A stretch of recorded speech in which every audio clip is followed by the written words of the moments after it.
You have changed your opinion to avoid losing someone. You have stayed quiet in a room where you disagreed with everyone.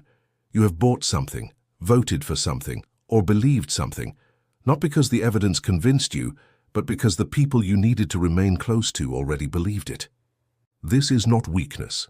This is belonging, the most powerful behavioral force in human psychology, and the mechanism that every institution sophisticated enough to understand it has weaponized into a compliance system that requires no enforcement, no punishment, and no visible authority to maintain itself. In 2009, social psychologist Naomi Eisenberger published neuroimaging research at UCLA, documenting that social exclusion activates the same neural pathways as physical pain, specifically the dorsal anterior cingulate cortex, the region that processes the distress of bodily injury. The brain does not distinguish between being rejected and being hurt.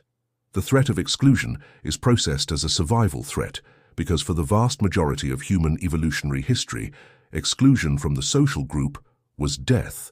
By the end of this video, you will know exactly how belonging was converted from a survival mechanism into a compliance technology, which institutions first documented and operationalized this conversion, and why the most effective control system ever built requires no guards, no punishment, and no explicit rules, only the management of who belongs and who does not. Compliance through belonging is the only control system in history that its subjects defend.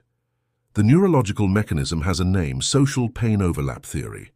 The same neural circuitry that processes physical pain, the anterior cingulate cortex and the anterior insula, processes the pain of social rejection and exclusion.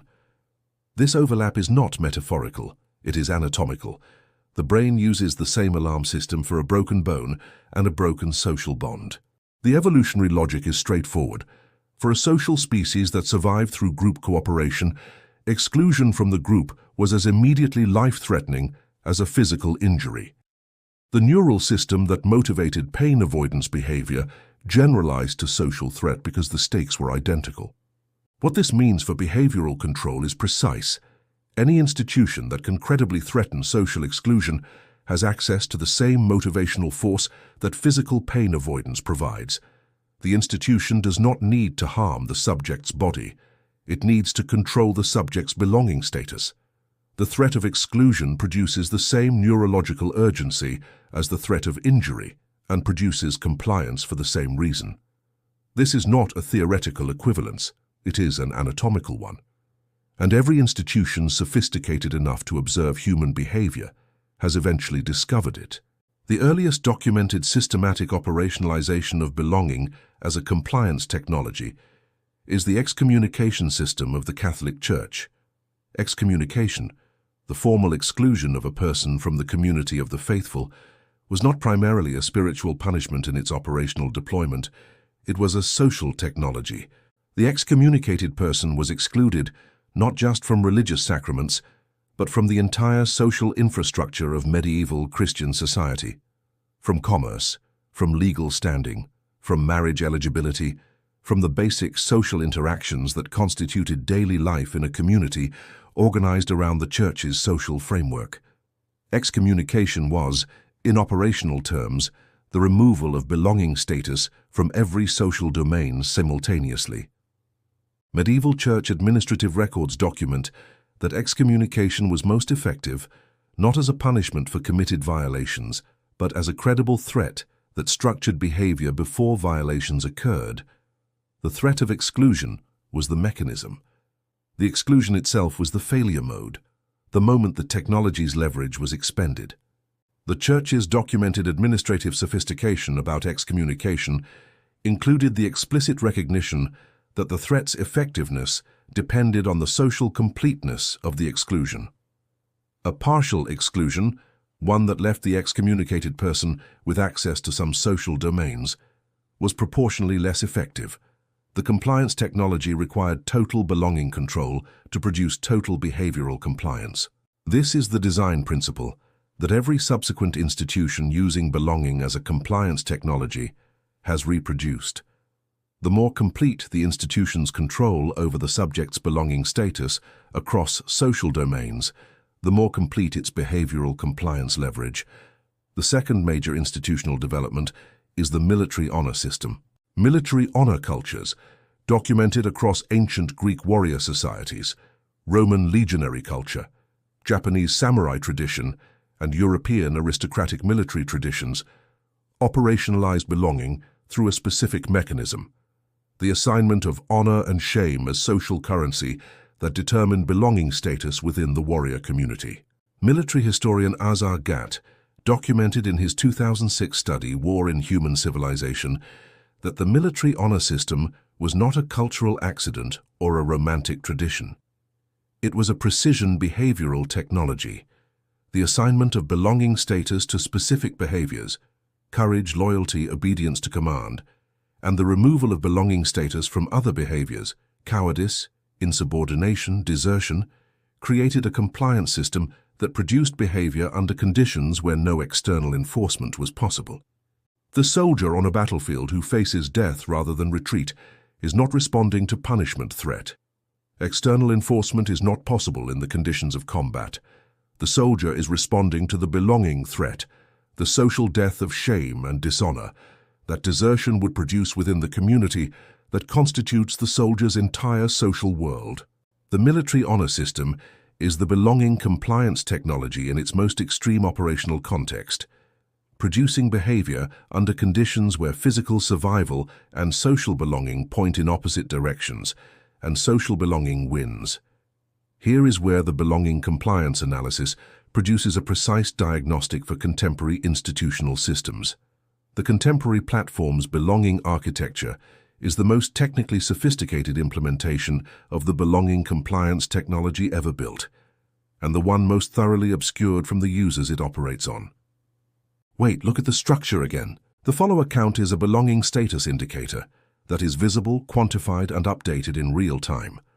It communicates continuously and publicly the subject's current belonging status within the platform community. A declining follower count is a social exclusion signal processed by the same neural circuitry that Eisenberger documented processing physical pain. The platform has quantified belonging and made the quantification continuously visible, creating a chronic belonging status anxiety that produces compliance with the behaviors the platform rewards with belonging status increases. That is not a social media feature. It is the church's excommunication threat implemented as a real-time dashboard.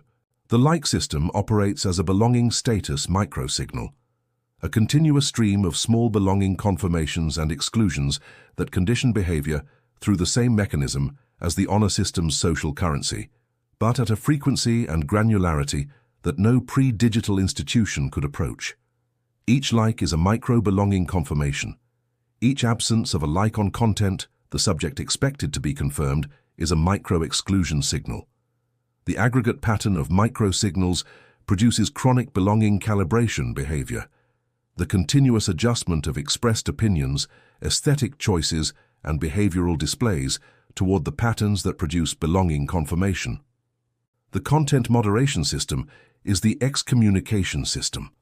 Account suspension, shadow banning, and demonetization are graduated exclusion mechanisms that remove belonging status from specific domains, visibility, monetization, community access, with the same compliance production logic the church documented for its excommunication system.